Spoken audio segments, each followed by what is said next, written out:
Laika! Are you stark raving mad? It was Laika! I am sure of it! That spirited little dog saved me! Laika saved you in her little space machine. I believe the correct term is capsule, General. Don't push your luck any further, Ivan Ivanovich. I fear it might snap. Oh, my apologies, General. In my excitement to explain what I discovered on the far side of the Metagalacticus Interiors, I got carried away. And it happened like this. A rocky moon. At the center of the Earth. The source of all creation, General. A place where time flowed like rivers, and boulders of raw matter rained like comets upon the cratered rock. Another miraculous escape from death. Another happy accident. It was no accident, General. Laika took me there entirely deliberately. I'm sure of that. She continues to be a heroine and a savior and protector of our great nation.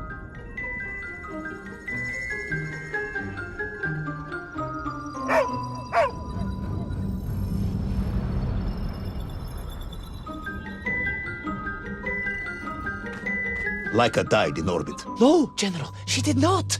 She's very much alive and happy, and currently living several miles below our feet. Laika is dead, Ivan. She most certainly is not, General. This is the real world, Tavarish. A world where you did not go to the center of the Earth, and Laika died in orbit. In my world, General, Laika is still alive. A better world, some may argue. Very well. I will live in your world for a while longer, but time is running out. Ah, yes, time, General. I was just coming to that.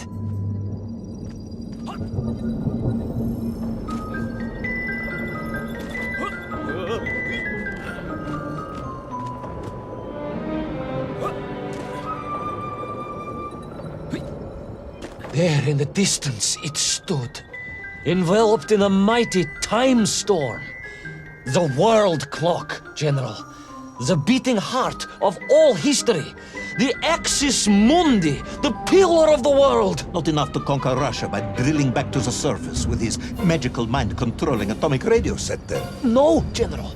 You see, what if he could fuse little Orpheus directly with the world clock? Then his message would radiate with every tick and every tock. He would not simply be the Tsar.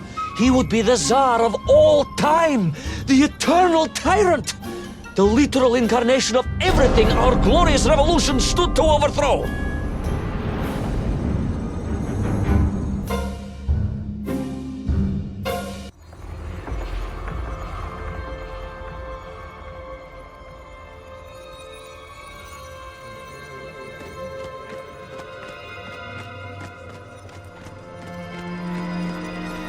Sonikiv! Uncanny, General. But it was somehow different. I felt no cold. The waves were motionless. Indeed, it was as if I had stepped free of those rivers of time and stood on entirely motionless ground. And there in the distance, What? debris from Tsarya and tall slave mines had washed up here, almost as if I were meant to find it. And there, amongst it, the winking of steel led me to a blasting cap, and a plan began to form.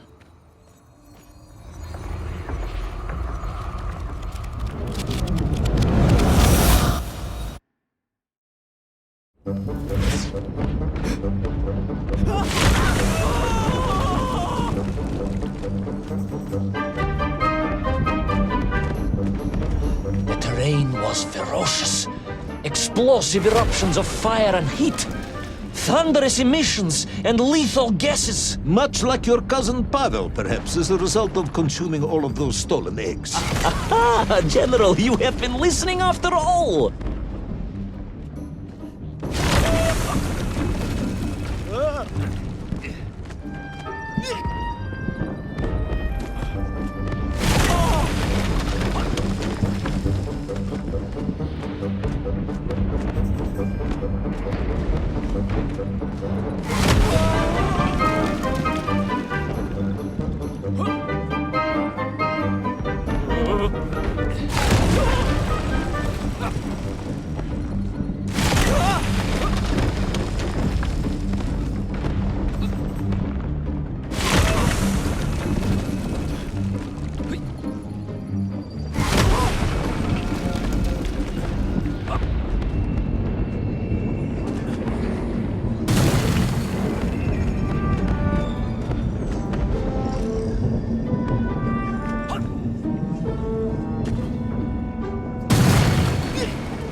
Agartha again?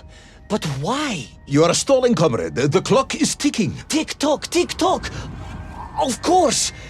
In a flash of inspiration, I understood. It was all wrong, you see, General. That we can agree on. We should never have gone to the center, because without little Orpheus, Toll could not have become the tyrant he had. The rocket drill was his means to reach the world clock, but it was little Orpheus that enabled him. And the time itself, the world clock itself, was determined to make matters right. With a little help from you, of course. Merely a simple pawn in a game played upon a cosmic scale, General. But a pawn who understood that he was being given a second chance to grab a chunk of the explosive resin that wondrous city was built upon.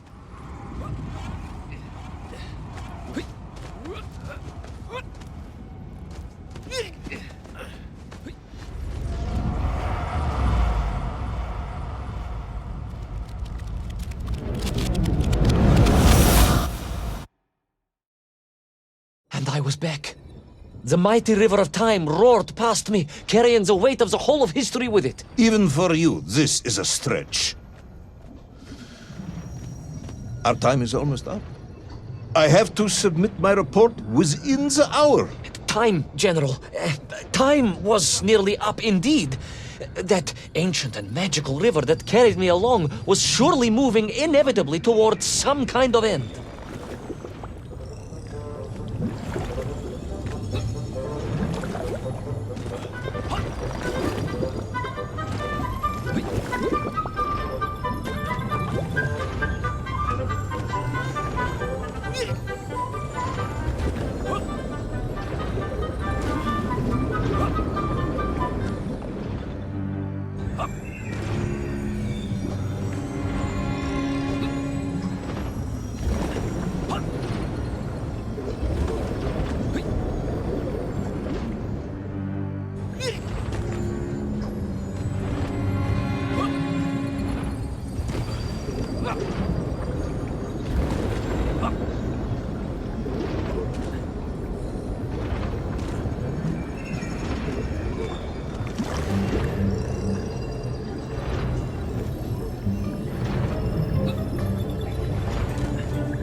Enough. No more Privalov. No more stories. No more lost worlds and space dogs. I'm full of it. It is nearly midnight, and you have not given me the adequate explanation for the whereabouts of little Orpheus and the atomic bomb. But, General, I am about to tell you what happened when I finally caught up with the villain Toll. I do not care, Tavarish.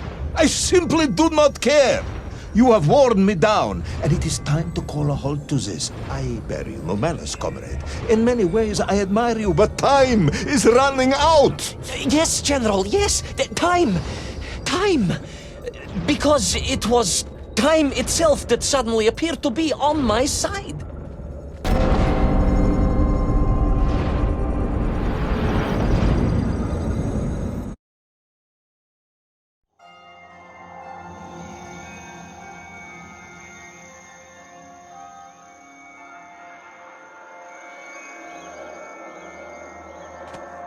Perhaps the world clock was so impressed with your egg-wearing antics it decided to return you to Plutonia for a second attempt. I would strongly suggest you cut to the chase. The chase, yes. The pursuit of Toll and little Orpheus. I stood there with the resin fragment in one hand and the blasting cap in the other, and then, just like that, a clock began to ring. The world clock? No, General, an alarm clock. My Slava alarm clock, in fact, given to me by Auntie Marsha. The one who married the beef investigator. The very same. And the moment I saw that clock, I knew what I had to do.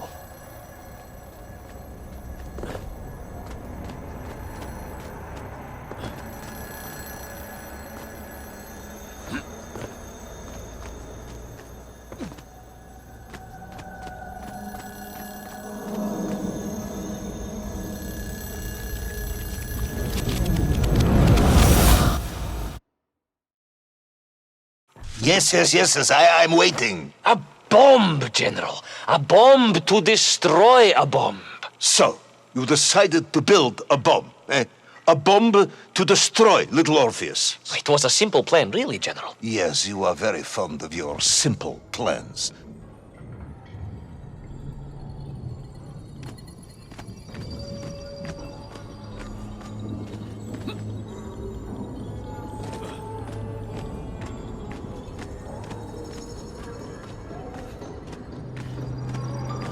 It was the last time I was to see those poor enslaved men on my journey.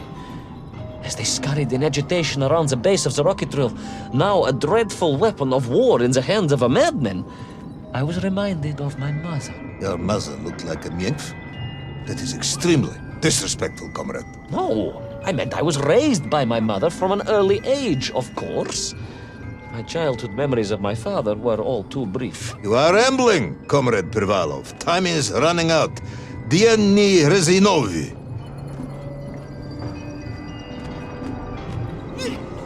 Time will run out for us all, General, will it not? And it ran out for my father on the shores of Volga. Your father fought at Stalingrad? He did, General. So did I. Well, so you see, General. Perhaps we are just the same, you and I. Perhaps we are all just Menkf in the end.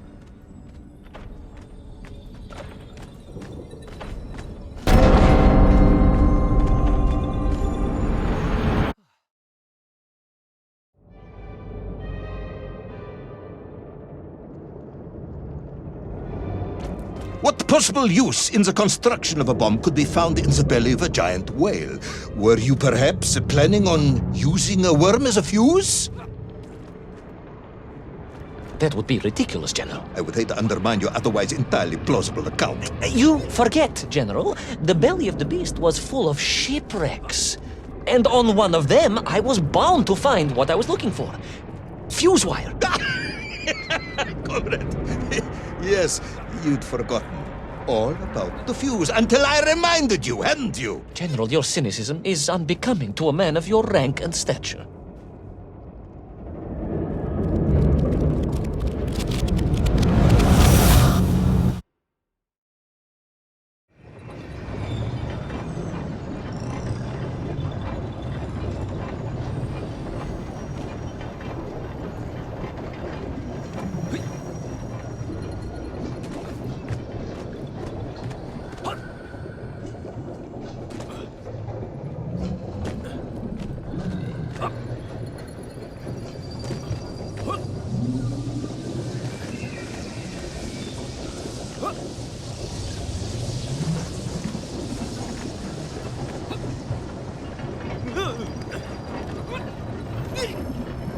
The clock was now ticking, General. Literally.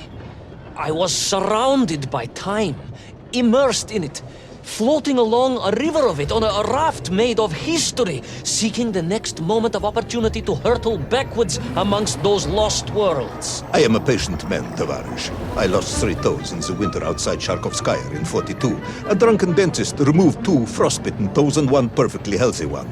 You may therefore consider me a man blessed with an uncommon level of endurance for discomfort. I hate visiting the dentist. My uncle Vanya was a dentist, and he was a deeply strange man, notwithstanding the love he felt for his pigs. Is what? He was a pig dentist.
And so to the ocean floor, and that strange submerged city, and those poor lost vessels.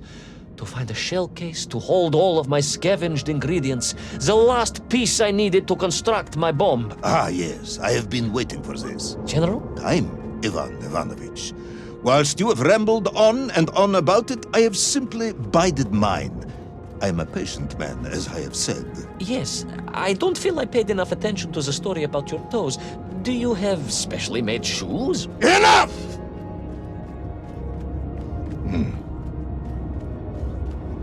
Now I have your full attention. Indulge me, Tavares. Explain to me how you made this bomb. General? Your bomb, comrade, that you so brilliantly constructed to destroy little Orpheus. Tell me how you made it.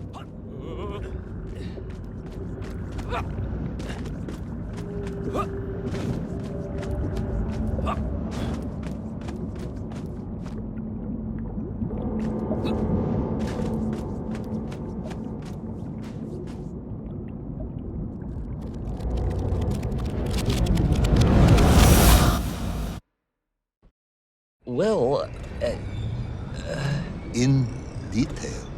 The type of detail that should present no problem to a man who is actually capable of building a bomb, which I suspect would be an entirely different man to one who cheated on his entrance exams for the cosmonaut program.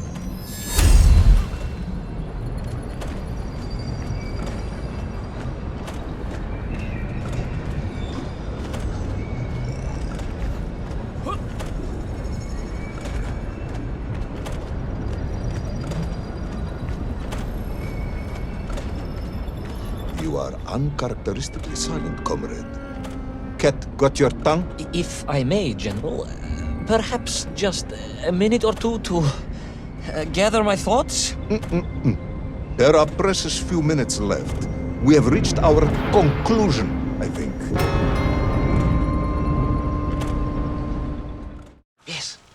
Yes, we have, General. I gazed up at the world clock and knew I had arrived at my destination. Whatever lay inside would see my journey end one way or another.